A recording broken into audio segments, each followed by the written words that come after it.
First Chronicles chapter 13. This evening I want to I'm going to preach along the same lines I did this morning. This morning I talked a lot about in the marriage relationship how important it is that you act as a unit. As a husband and wife, you are no longer twain, but you are one flesh.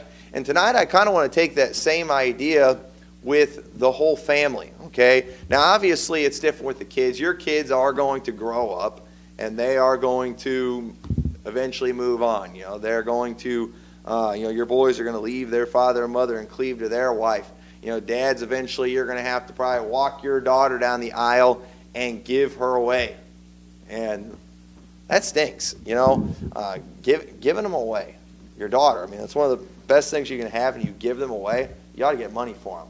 Maybe that's what I'll do, but no, probably wouldn't want to get away with that. And then how do you put a price tag on it, you know what I'm saying? And so, it's tough, but as a family, I think it's very important that families, act as a unit. Families share common goals, work towards common things. Too many families, it's the same thing, just like a husband and a wife, how you got the husband doing his thing, the wife doing her thing. You have the kids that are doing their very own thing. You got families today where at supper, everybody's in a different room. Everybody's doing their own thing. Most of the communication that goes on in the family, even within the house, goes on via texting and Facebook and things like that. And it's like, that's too bad. Okay? Now, I'm not going to tell you I've never texted my wife before while we've been in the house. There's been times I've been in the other room and I was too lazy to get up and I just texted her. But I was so lazy I just didn't even want to yell.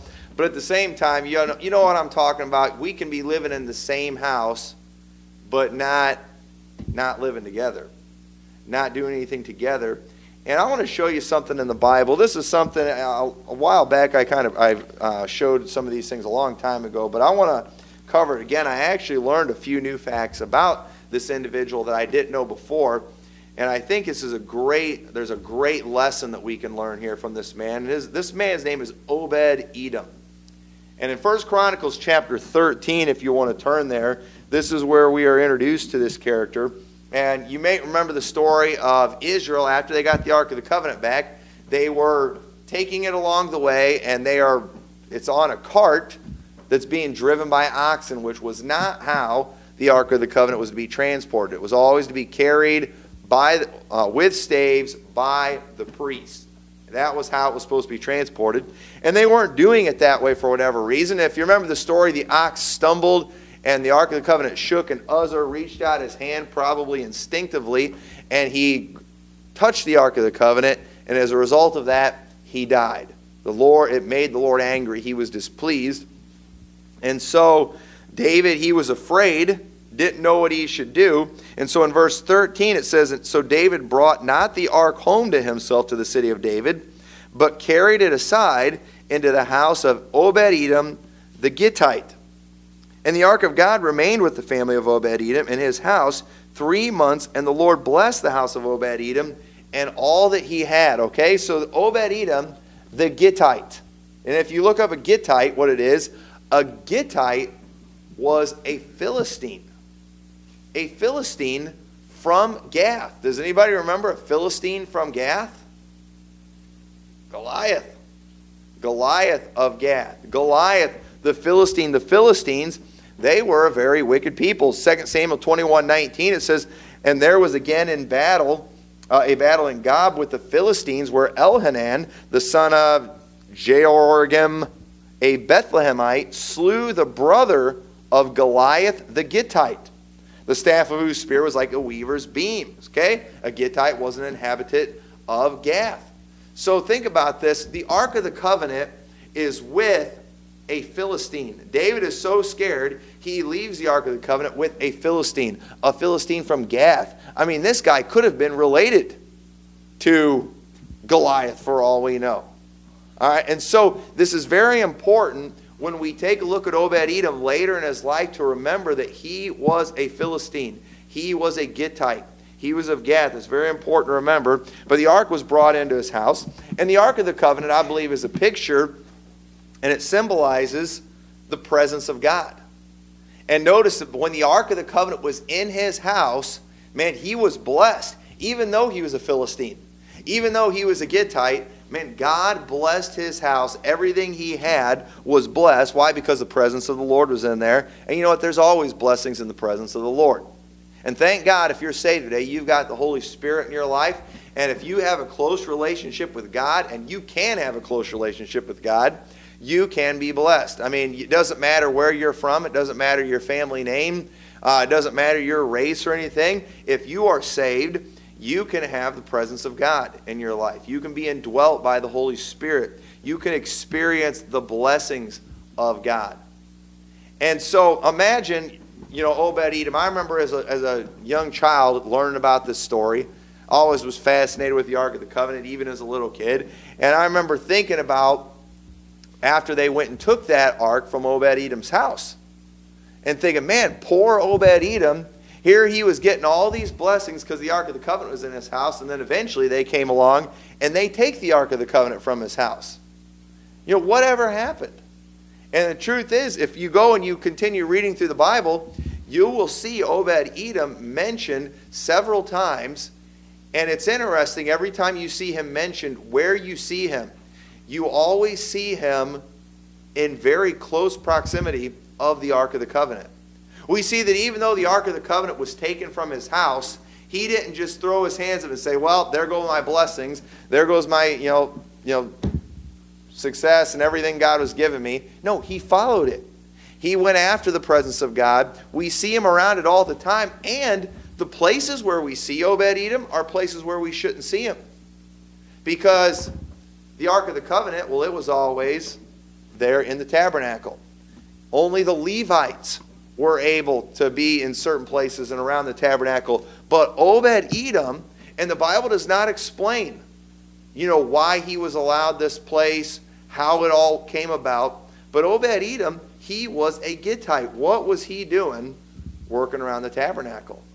But we're going to see him there all the time. And so notice that after the ark is taken from his house, he stayed with the ark. Look at chapter 15 of 1 Chronicles, verse 18. And it says, and with them their brethren of the second degree, Zechariah, Ben, Jaziel, Shemiramoth, Jehiel, and Unai, Eliah, Benaiah, Messiah, Mattathiah, Eliphalah, Micniah, and Obed-Edom, and Jeiel, the porters. Okay?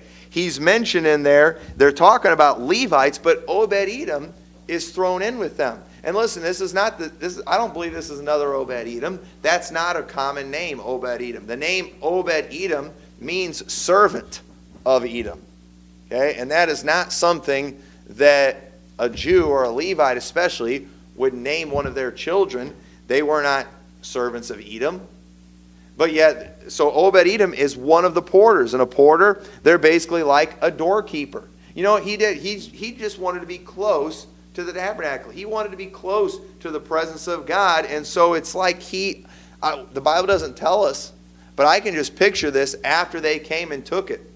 He obviously knew he had no claim on the Ark of the Covenant, that it didn't belong to him. It belonged to Israel. But I believe that he asked, hey, what can I do? I want to go with it. Can I go with it?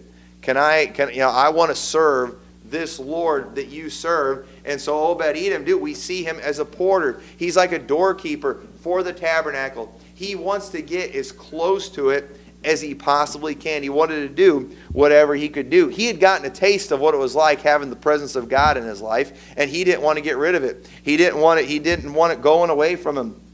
So he did whatever he could. A porter too, it could be like a janitor. He just wanted to do whatever he could do. We see that he also, in verse 21, he was one of the musicians that they had. It says in Mattathiah, Eliphalah, Micniah, I'm probably saying all these names wrong, and Obed-Edom, and Jeiel, and Ahaziah, with harps on the Sheminith to excel. A Sheminith, it was, according to commentaries, it was an 8-stringed lyre.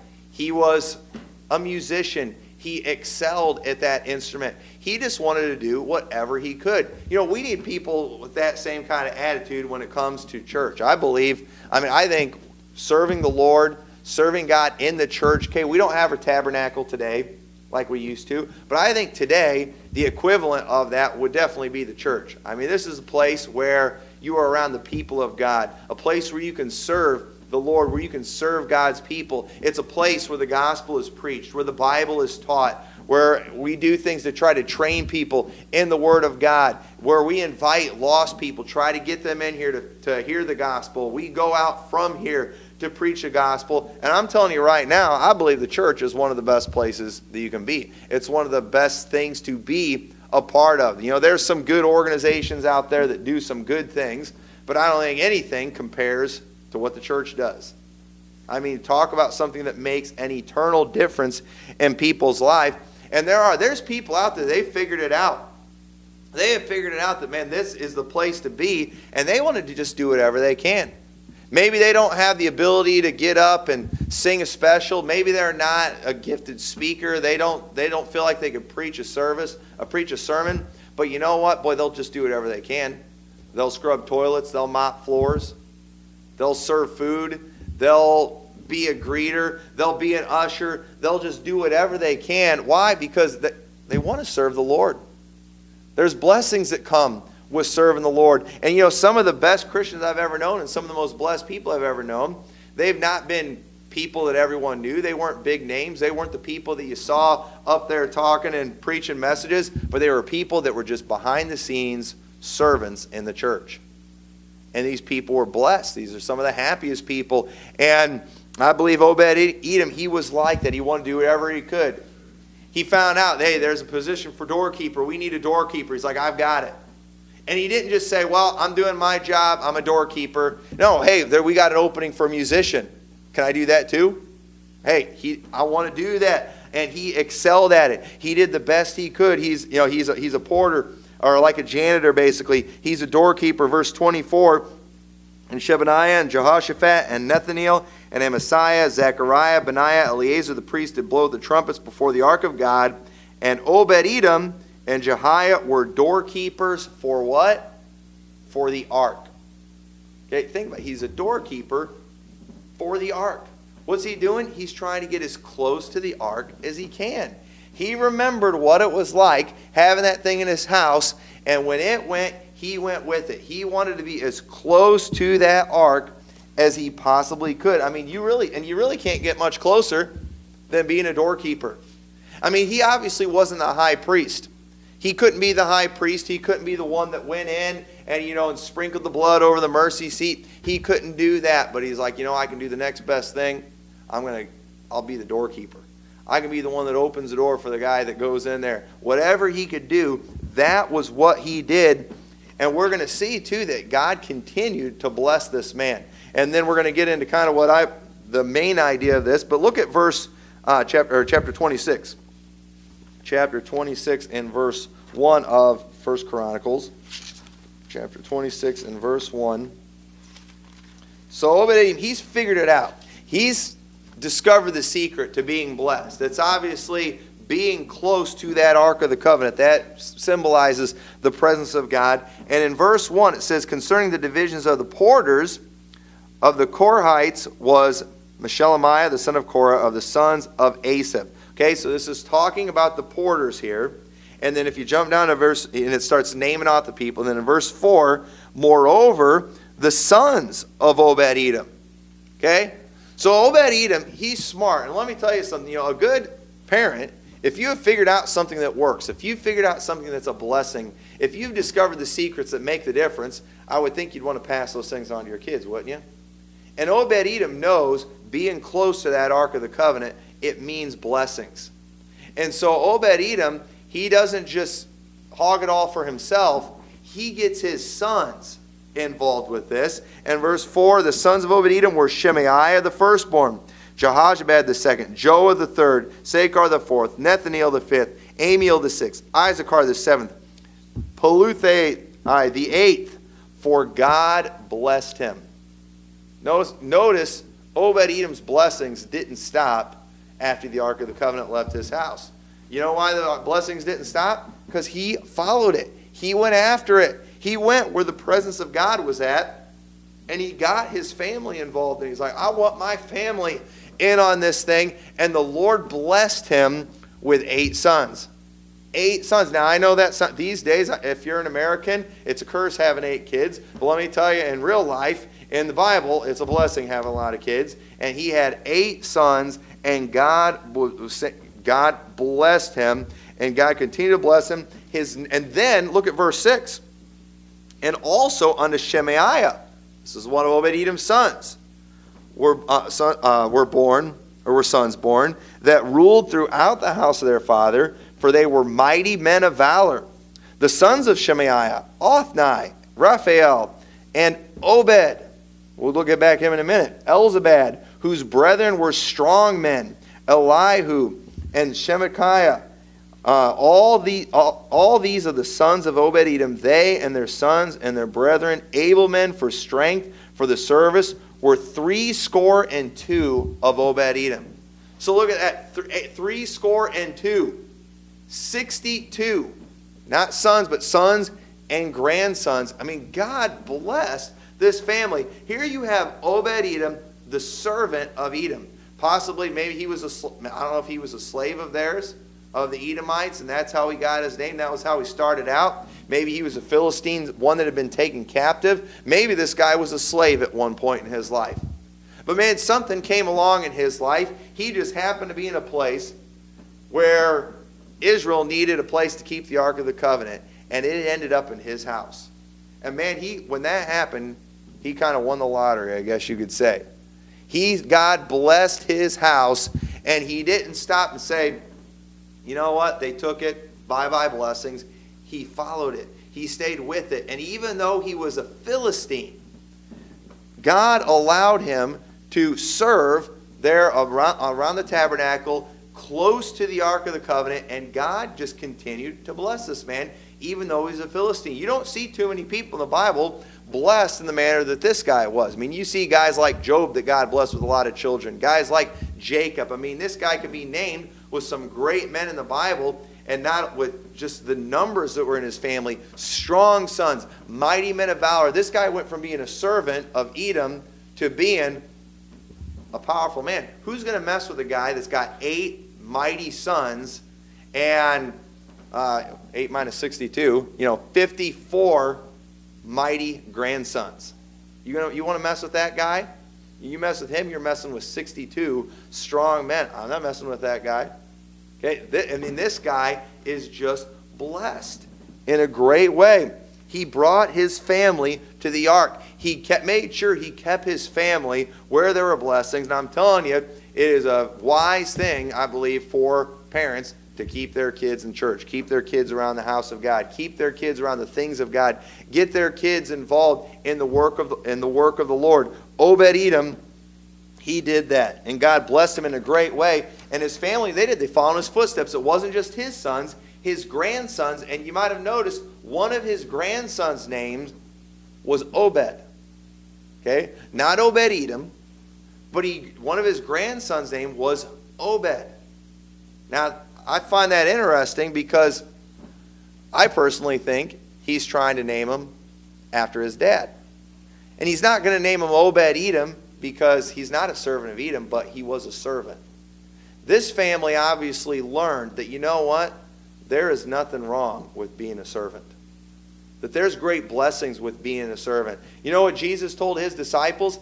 Obed-Edom's son figured this out before Jesus even said, whosoever is chief among you, let him be your servant. For even as the Son of Man came not to be ministered unto, but to minister and to give his life a ransom for many. This family figured it out. Being a servant of God was a huge thing. And he didn't call him Obed-Edom because he wasn't a servant of Edom, but he didn't care that his son was a servant. This is a mighty family. I don't care if my son's a servant. We've got a lot of people today, they want to be mighty men. They want to be powerful men. They don't want to be servants, though. They want to be leaders. We've got a lot of guys running for president right now. They want to be the big boss. They want to be the guy in charge, but they're not interested in being a servant. Can y'all picture Donald Trump washing someone's feet? No. But Jesus Christ did that kind of thing. Y'all picture Donald Trump being a doorkeeper?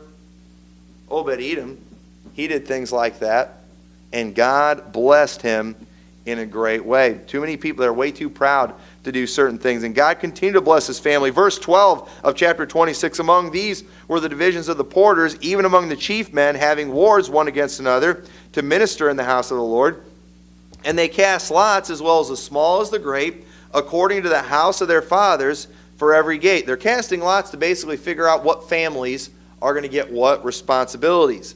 And the lot eastward fell to Shelemiah. Then for Zechariah his son, a wise counselor, they cast lots, and his lot came out northward to Obed-Edom southward, and to his house, and to his sons, the house of Asuppim. And basically what that was the house of treasures. That's where they kept their treasures.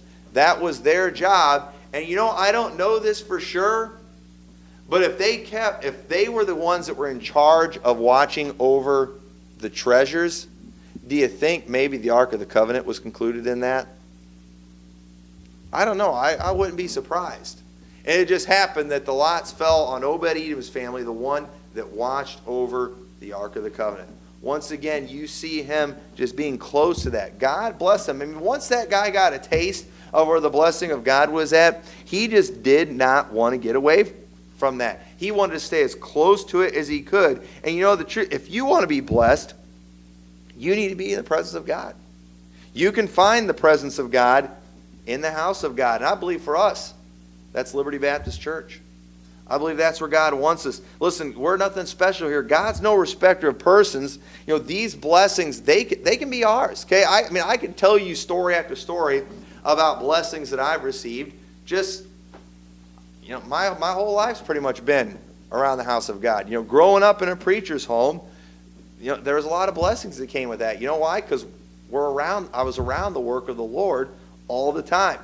Being an assistant pastor for years, being a pastor, I mean, you're right there where the blessings are at. It's this, God blesses this type of thing. The gospel's going out here. We're trying to make a difference in people's life.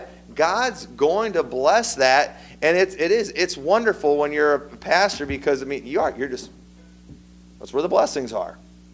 And I believe families, they ought to do everything they can to keep their family, keep their kids where the blessings of God are at. Okay? Now listen, I'm all for getting your kids involved in sports. I love sports. I think that's great. I think kids need to be challenged and do athletic things. But let me tell you something.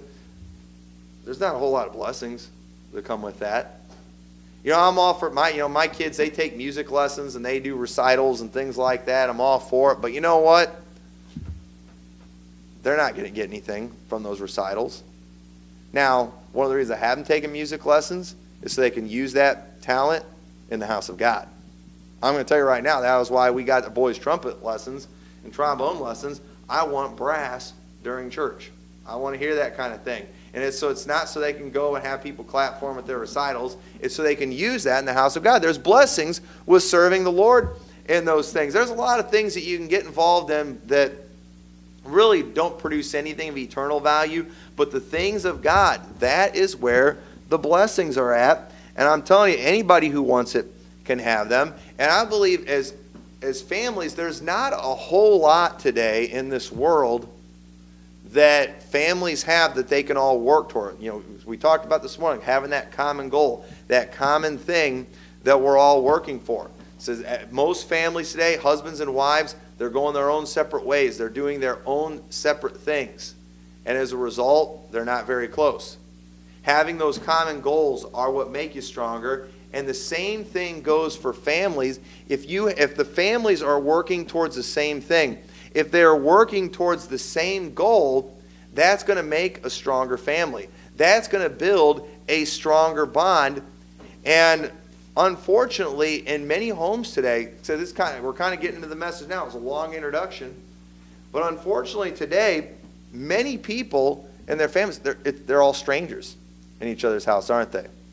They don't know each other. It's amazing how many families, they have the same mom and dad, they have brothers and sisters, and they grow up, kids leave the house, and they don't want to have anything to do with each other anymore.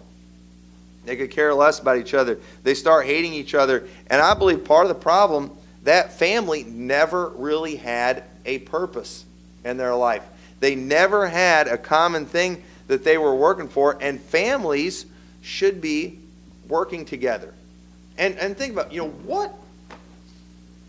what is there that the world has to offer that you as a family can work on together? There really isn't a whole lot. Now but you need things, okay? It's good, even around the house, okay? My boy's bedroom, that was something that we got to work on together. That's good. Give your kids projects to do. Come up with some kind of goal, something you can work towards in your house. Okay, trying to build something where you live, that's a good thing. My boys, they put some, blood, sweat, and broken bones literally into that bedroom. Jason, he had already kind of broke his wrist, but we weren't real sure. And after that, we were sure after he had his nasty fall. We're holding up drywall, and he's standing on a bucket and just took a nasty wipe out. It's kind of funny, but that was what ended up getting us to take him to the hospital. But, something got accomplished there. And once again, working together, it brings a closeness. You know how many people are closer with coworkers than they are some of their own family? Because they work with that coworker all the time. You need to have something that you can work on together as a family. I'm thankful for that time that, back when I was doing the home preservation stuff and mowing lawns, I had the boys working with me all the time on that. And it was a blessing. A lot of good memories, things that we talk about. A lot of bad memories too, because it wasn't all good experiences there. We did some nasty jobs in some nasty houses. But you know what? We've got memories. We've got things that we can talk about. We love to talk about the one house with the nasty meat. And the boys know exactly what I'm talking about, where we had to clean this freezer out. This massive freezer that was full of meat, and this freezer had been off for months. And I'm telling you, you can't even imagine the smell that came from there. And we had to clean it out. And it was horrible. That was a horrible, horrible job. But you know what? We did it together. Went to some nasty places, saw nasty things. But, experiences together. So, I remember, this kind of blew my mind when I when I got my job, my first job ever at McDonald's. I remember I was working there at McDonald's, and it was, kind of culture shock for me growing up in a preacher's home. And I remember one day, it was the afternoon, and me and Dad went golfing. And after we got done golfing, we went through drive-through McDonald's. One of the guys I worked with saw me, and I went into work that night, and he was still there, and he was just like, "Hey, I saw you with your dad." And I was like, "Yeah." He's like, "What were you guys doing?" I was like, "We went golfing." He's like, "You do stuff with your dad?" I'm like, "Yeah." He was totally shocked by that. Because, a lot of people, they don't do anything with their parents. You should work together. You ought to have hobbies together. Whether it be hunting, shooting, golfing, sport, whatever. Okay, you all don't have to like the things that I like, but doing those things together, having memories, these make a huge difference. So, and if you can get them involved in things that are really important, like Obed-Edom did. That's what Obed-Edom did, man. He got his family. He told his boys, "Guys, we've hit the jackpot. We found out where blessings are. We're nothing. We're Philistines. We are Philistines from Gath, but the Lord has allowed us to be servants near that Ark of the Covenant, and I'm telling you, boys, you want to be a part of this. You don't want to go live like the Philistines. Out in the world, the Philistines, they could do whatever they wanted. They didn't have to follow all those laws like the Jews did. And listen, not only did the Jews have a lot tougher laws than the Philistines did, but it was even harder for the Levites. The Levites had all kinds of extra rules that they had to follow. And Obed-Edom, they pretty much became Levites. They did the work of Levites. It's a wonderful picture of God's grace, and his family all stayed in it because they learned of something of real value. They worked together in it.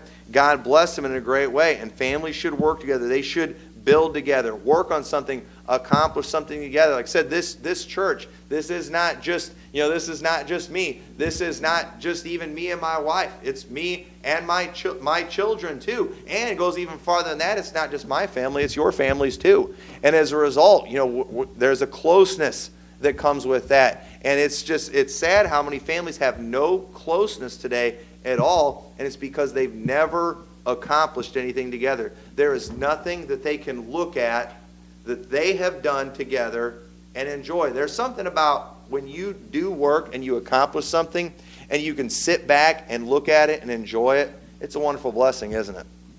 God did that, didn't he? After 6 days of creating this universe, on that seventh day he rested. I think part of why he rested, he wanted to just sit back and enjoy what he had accomplished. I've probably told some of y'all this before. I've had the great idea that we haven't done it yet, but I want to do it one of these days. In our front yard, I fully intend one of these days to plant 8 trees.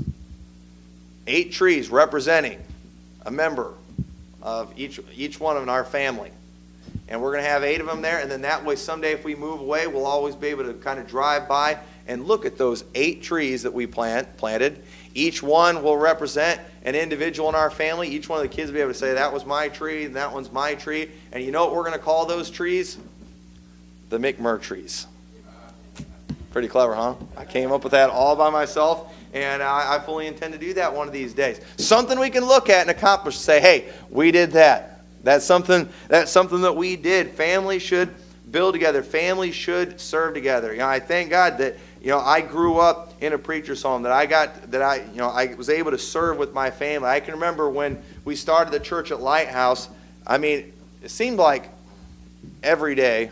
I remember those first years, I know at least every Saturday. I mean, we spent pretty much the whole Saturday just gutting that church and cleaning that. When we bought the church, it was an old, nasty Western nightclub. I mean, the place was a dump. And we just, week by week, little by little, we're tearing that place apart, fixing it up. One of my favorite things to do there, we always had a burn pile out in the backyard and was burning stuff that we tore out. And I always made sure that fire kept going the whole day. I was always finding something I could throw on that fire to keep it going all the time. And just, a lot of good memories with that. And I remember, just recently we were actually over there when it happened, but there was a pipe that broke. It got frozen and it got water all over the place in the old building. And the old original building, it's getting pretty old. It's kind of deteriorating a little bit. And, and there's been suggestions before, we ought to just tear that whole part out. Just tear that whole part down. As part of me is like, man, I hope they never tear that part down. Put too much work into that place, And there was a lot of work, but, I thank God for it. I thank God for the time I was able to serve there with my family. I'm thankful for the time our family's had here to serve. I mean, this kind of stuff, it doesn't go away. It's something that lasts, something that makes a difference. And families, they need to make good memories together. Okay? You all should do what you have to go on vacation together. Take a vacation somewhere, go on a camping trip. There are cheap vacations that you can take. We've had the privilege of taking some pretty nice vacations, but we've taken some pretty cheap ones too, and have had a lot of fun. There's stuff not far from here that you can do that wouldn't cost you a lot of money. If you go get you a tent and just go camping somewhere for a few days, I'm telling you right now, do that. I mean, if you took your family to a campground and you lived in a tent for a week, I can promise you there's going to be some nightmares. But you know what? Those nightmares eventually will turn into good memories that you all will talk about and laugh about. And you'll have something that you can remember. Some families today, they have nothing to talk about. They've never done anything together. I mean, how many conversations can you have about the TV shows that you watched and the video games you played? Oh, can you remember that day when I just beat the fire out of Bowser on Mario? Nobody cares. All right? Nobody cares about that. Not a big deal. Make those memories together. Do what you have to do. Plan on it. Save up for it. Make these things a priority in your life. As a family, there's got to be something to accomplish. Talk with kids. Hey, what is something that you would like to do? Where is a place that you would like to go? And they're going to pick some place expensive. They're going to say Disney World or something like that. And you know what? Say, all right, let's see what we can make happen.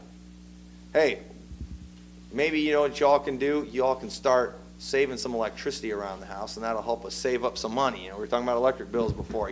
Start turning your lights off, and hey, if we can save this much on our bill, we'll put that in the vacation fund. Hey, if you kids wouldn't eat so much, all right, we get cheaper food, we can save money even a little faster. Make them take part in it. Make them, have, contribute to it. You know why a lot of kids don't appreciate anything? It's because they didn't do anything for it. And, kids, they will spend your money so fast, won't they? But when it's money that they earned, they're usually a little more frugal, aren't they? They're usually a little more careful because they made an effort. And too many families, they just try to give their kids everything. Well, I want to give my kid a good time, and, they'll send them all over these places just, so they can think their kid's having fun. But you need to do something with them. You need to be there for the good memories. You need to have a part in it. You've got to have goals, have a purpose. The title of my message tonight is A Family with a Purpose. What are you working for? What are you accomplishing? Obed-Edom, it's so neat when you look at that man's life.